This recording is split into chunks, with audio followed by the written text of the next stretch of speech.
Maplewood on the evening of December 24th, and while most people were rushing home to wrap gifts and light candles, Marcus Webb was still under a car at Hargrove Auto Repair, his hands black with grease, his back aching from 12 straight hours of work.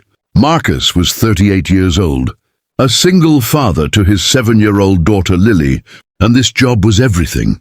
It paid the rent, kept the lights on, and put food on the table. His wife had passed away 2 years ago from illness, leaving him to raise Lily alone, and every single day he worked with everything he had just to keep his little girl's world from falling apart. He had already bought her one small gift, a second-hand stuffed rabbit he had saved 3 weeks for, and it was sitting wrapped in brown paper inside his locker, waiting for Christmas morning.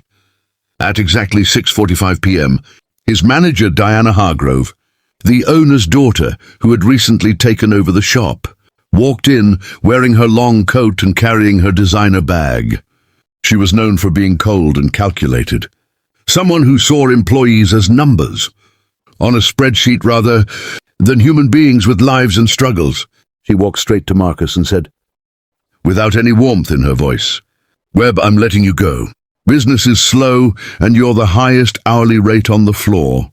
Clean out your locker tonight."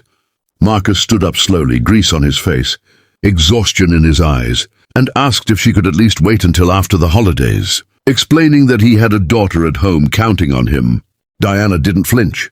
She said the decision was final, handed him a thin envelope with 2 days' severance, and walked back to her office. Marcus stood alone in that cold garage on Christmas Eve, holding the envelope, thinking about Lily asleep at home with their neighbor watching her, thinking about rent due in 9 days and an empty refrigerator and that little wrapped rabbit in his locker. He grabbed his things, tucked the stuffed rabbit under his arm, and walked out into the snow. The next morning, Christmas Day, Marcus made Lily pancakes with the last of the flour, watched her hug that stuffed rabbit like it was the most precious thing in the world, and quietly cried in the bathroom so she wouldn't see. He spent the rest of the day sending job applications from his cracked phone screen, praying something would come through fast.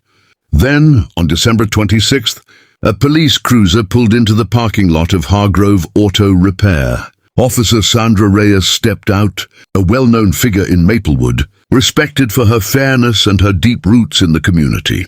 She walked into the shop and asked to speak with Diana Hargrove directly.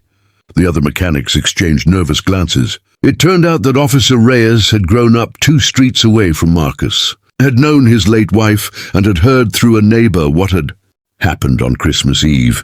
But she hadn't come alone in spirit. She had spent Christmas Day making phone calls. She had contacted the owner of a larger repair shop 2 towns over, a man named George Calloway, who owed her a favor after she had helped his son through a difficult situation years ago.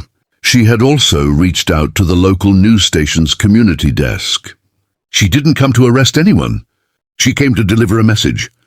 She told Diana calmly, but firmly, that what she had done was being noticed by the community, that firing a grieving single father on Christmas Eve without proper notice may have also violated the state's labor notification laws, and that she strongly recommended Diana reconsider, not just for legal reasons, but because a town remembers how its people are treated.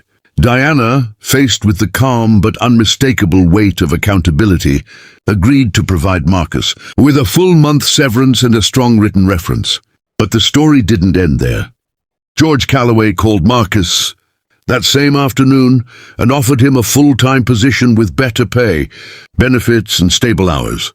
Marcus stood in his kitchen when he got that call, with Lily tugging at his sleeve, asking what was wrong, and all he could say was, "Nothing, baby, something just went right." Officer Reyes never asked for any credit. She simply drove back to the station and continued her shift.